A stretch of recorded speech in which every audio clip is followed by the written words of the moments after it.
শুভ সকাল বন্ধুরা, কেমন আছো তোমরা সবাই?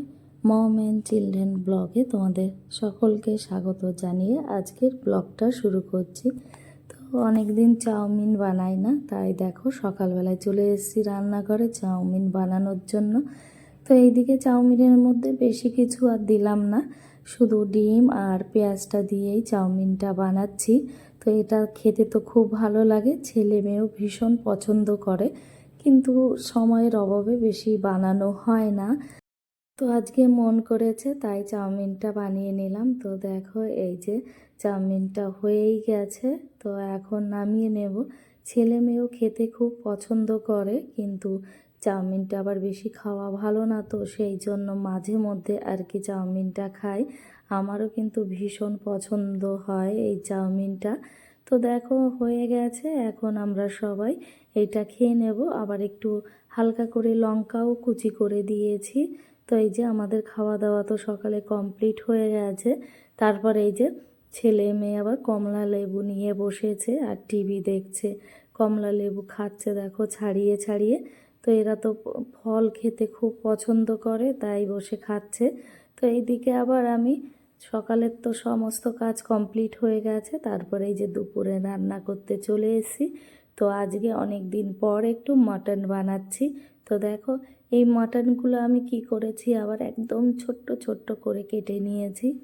আসলে ছেলে মেয়ে খাবে তো এই জন্য ওদের হিসাব মতন আর কি মাংসটা বানাচ্ছি, না ঝাল না নুন, মানে হালকা টাইপের, অত টেস্ট করে না, তবুও টেস্ট হয়েছে খেতে। মানে হালকা হালকা সমস্ত কিছু দিয়ে বানিয়েছি ওদের জন্য, যাতে ওরা খেতে পারে আর কি। ঝাল হলে তো আর বেশি খেতে পারবে না।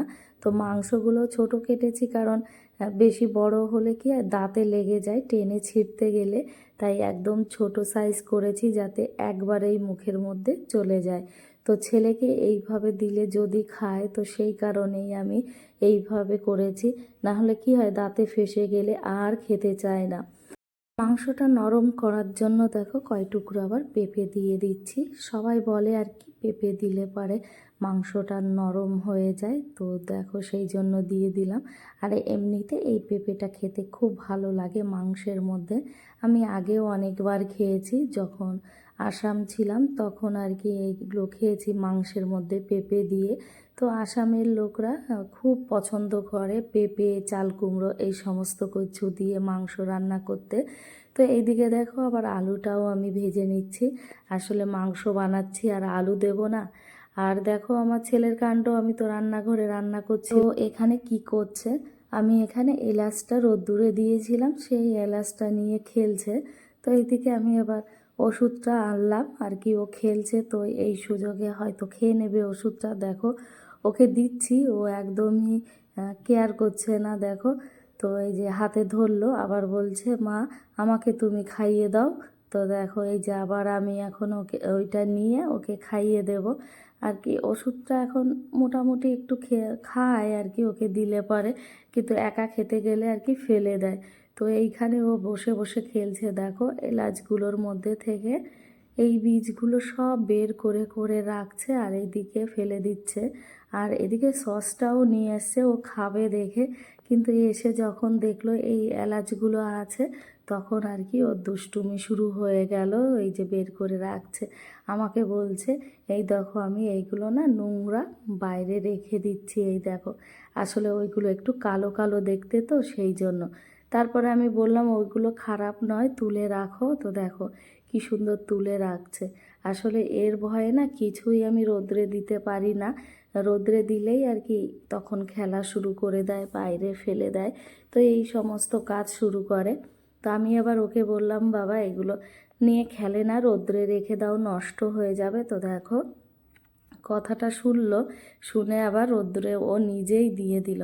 তো এদিকে ওর খেলনা রয়েছে অনেক ব্লকস, তো আমি বললাম এই ব্লকসগুলো দিয়ে খেলো, তো ও না রাজি হয়ে গেল। তো দেখো বলছে দাও মা। তো আমি এখন ওকে এই সমস্ত ব্লকসগুলো দিয়ে দিলাম, এখন ও বসে বসে আর কি খেলছে। আর এইদিকে আমার মাংসটা কষানোও হয়ে গেছে, আর আলুগুলো তো ভেজে নিয়েছিলাম আগের থেকে, তো সেইগুলোও আর কি এর মধ্যে দিয়ে দিয়েছি এই যে। আর এদিকে আবার মেয়েও চলে এসেছে খেলতে।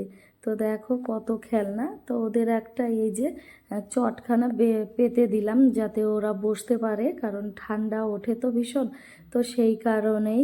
তো এখন এই যে ওরা বসে বসে খেলছে। আর এইদিকে আমি অনেকগুলো বিছানার চাদর কেচে দিয়েছিলাম, তো সেইগুলোই আর কি রোদ্রে দিয়ে দিয়েছি। আর দেখো আমার ছেলে কেমন করছে, ও না বরফ নিয়ে খেলছে। তাই বলছে আমি তো শুধু একটু বরফ আর জল দিয়ে খেলছি, মুখটা দেখেছো কেমন করছে। তাই আমি বকেছি দেখে ওরকম করছিল। তারপর চলে এলাম আবার রান্নাঘরে। তো এই যে মাটনের যে তেলটা ছিল, চর্বিটা, তো সেটা আলাদাভাবে তোলা ছিল। জলটা যখন ঢালার পরে এই যে জাল উঠে গেছে, এখন এই যে চর্বিগুলো দিয়ে দিলাম। আর কি ভালো করে জাল না উঠলে পরে চর্বিগুলো দিলে পরে আগের থেকেই গলে যায়, তো সেই জন্য চর্বিগুলো দিয়ে দিলাম। আর এইদিকে একটা দাদাকে বলা হয়েছিল ফল এনে দেওয়ার জন্য, তো দেখো এই যে ফল এনে দিয়েছে। তো আজকে অনেক ফলই এনে দিয়েছে। তো রান্না দেখো কমপ্লিট হয়ে গেছে। একদম কষা কষা বানিয়েছি, বেশি ঝোল বানাইনি। আসলে বেশি ঝোল বানালে খাওয়ার তো লোক নেই, ছেলে মেয়ে তো শুধু মাংসটাই একটু খাবে। তো দেখো এই যে ওদের থালা বানিয়ে নিয়েছি। তো এইদিকে ছেলের জন্য এই যে বাটিতে একটু তুলে নিলাম, কারণ ছেলে প্রথম বলেছিল আমি শুধু আলু ভাজা দিয়ে ভাত খাবো, তাই ওর জন্য আলুটা ভেজেছিলাম। কিন্তু পরে বলছে না মা আমি মাটন দিয়ে খাবো। তো আমাদের তো দুপুরের খাওয়া দাওয়া কমপ্লিট হয়ে গেছে। তারপর এখন হলো এই যে বিকাল টাইম। তো আমরা বেরিয়েছি, দেখো এই যে ছেলে আমার কোলে আর মেয়ে আসছে পিছনে। আজকে ওর গানের ক্লাস আছে, তাই নিয়ে যাচ্ছি। এখন বিকাল বলতে 5টা বাজে, তাই অন্ধকার হয়ে গেছিল। তো দেখো গানের ক্লাস তো কমপ্লিট হয়ে গেছে। তারপর এই যে আমরা বেরিয়ে পড়েছি, এখন হচ্ছে 6:30 মতন বাজে। তো দেখো কি অন্ধকার হয়ে গেছে 6:30টার মধ্যে। তো এই যে আমরা এখন বাড়ি চলে যাচ্ছি। আর ছেলের ভীষণ আনন্দ হচ্ছে, এখানে বাচ্চারা খেলছে তো তাই ও একবার এই দিক ওই দিক দেখছে, মানে যেতেই চায় না, রাস্তায় বেরোলে শুধু দাঁড়িয়ে দাঁড়িয়ে দেখে। তারপর ওদের নিয়ে চলে এলাম পার্কে। আর কি প্রত্যেক দিন এদের পার্কে না এলে ভালো লাগে না, এসে খেলে। আর দেখো এরা কি নিয়ে খেলছে, দুইজনা ধুলো। আর এই যে ওদের হাতে যেটা রয়েছে এইগুলোর হ্যান্ডেল, ওরা অবশ্য খোলেনি, এটা আগের থেকেই খোলা ছিল। বড়দের জন্য যে জিমটা বানিয়েছে, তো সেইটাই তো আর বড়রা কিছুই করে না, ছোট বাচ্চারাই খেলে। আর সমস্ত কিছু দেখো এই যে খুলে খুলে রেখে দিয়েছে। তো পার্কের থেকে আধা ঘন্টা 1 ঘন্টার মধ্যে আর কি আমরা ঘুরে চলে এসেছি।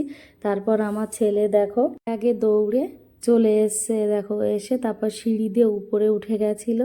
তো ওখান থেকে কিভাবে ঘষে ঘষে নামলো। তো এই যে ঘরে ঢুকে গেছি, আর আমার ছেলে দেখো কি করেছে, এই যে হাতে একটা লাঠি রয়েছে ওটা নিয়েই ও খেলছে আর কি, ভাঙছে। আর তার আগে ওই হেয়ার ব্যান্ডটা ভেঙে দিয়েছে ওর দিদির। তো ওর দিদি বলছে দেখো মা কি অবস্থা করে দিল, আমার হেয়ার ব্যান্ডটা ভেঙে দিল। আসলে ও যা পায় তাই ভাঙার চেষ্টা করে, দেখো তোমরাই কি করছে এই লাঠিটা নিয়ে। তো এইভাবেই আর কি ও সমস্ত কিছু ভেঙে দেয়। দেখো লাঠিটা তো ভাঙতে পারছে না জোর দিয়ে, তাও খুব জোর দিচ্ছে লাঠিটা ভাঙার জন্য। তো আর পারলো না। এদিকে ওর দিদি আবার একটা কলা নিয়ে খাচ্ছে। তো এই দেখো আবার আমার ভদ্র ছেলে সন্ধ্যার সময় বই নিয়ে বসেছে, পড়তে পড়তে আবার ওর খেলনা মোবাইলটা নিয়ে খেলছে। আর কি ছোট মানুষ, ওর যা ভালো লাগে ও তাই করে। আর এইদিকে মেয়েও বই পড়বে, তার জন্য দেখো সমস্ত কিছু গুছিয়ে গুছিয়ে রাখছে আর কি, কোনগুলো পড়বে।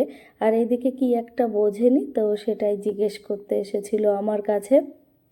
তো দেখো এই যে দুই ভাই বোন এখন পড়াশোনা করবে, পড়াশোনা হয়ে গেলে আমি আবার রাত্রে ওদের খাইয়ে দেব। তো দেখো এতটা আর কি বেঁচে ছিল, তা বেশি মাটন বেঁচে নেই, আলুগুলোই আছে আর কয়েক পিস রয়েছে যাতে ছেলে মেয়ে খেতে পারে, তো সেই জন্যই। তো এই যে গরম করে নিলাম, এখন ওদের আর কি খাইয়ে দেবো ওই মাটন দিয়ে ভাত। আর দেখো ছেলে বসে আছে, বলছে মা খাবো, তাড়াতাড়ি গরম করে নিয়ে এসো। দেখো কিভাবে বসে রয়েছে। আর এইদিকে মেয়ে পড়ছে, ওকে ডাকছি, তো বলছে মা দাঁড়াও আর একটু বাকি আছে, হোমওয়ার্কগুলো করে নিই, কারণ স্কুল যেতে হবে, স্কুলের হোমওয়ার্ক না করলে ম্যাডামরা বকে। তো সেই কারণে ও ওখানে হোমওয়ার্ক করছে ঘরে বসে। আর ছেলে চলে এসছে এখানে, আর বসে বসে দেখো আমার সাথে কথা বলছে। তারপর আমার তো ওটা বানানো হয়ে গেছে। তো এইদিকে এই যে মেয়েও চলে আসছে, আর ছেলে বলছে আমি মাটন দিয়ে খাবো, তাড়াতাড়ি দাও। দেখো এর চোখের স্টাইল কি করছে, সারাক্ষণ শুধু এইরকম দুষ্টুমি করতে থাকে, আবার মাঝে মধ্যে খুব ভদ্র ছেলে হয়ে বসে থাকে। তো এখন আমরা রাত্রের খাবারটা খেয়ে নেব। তো আজকের ভিডিওটা আর বেশি বড় করলাম না, এই পর্যন্ত।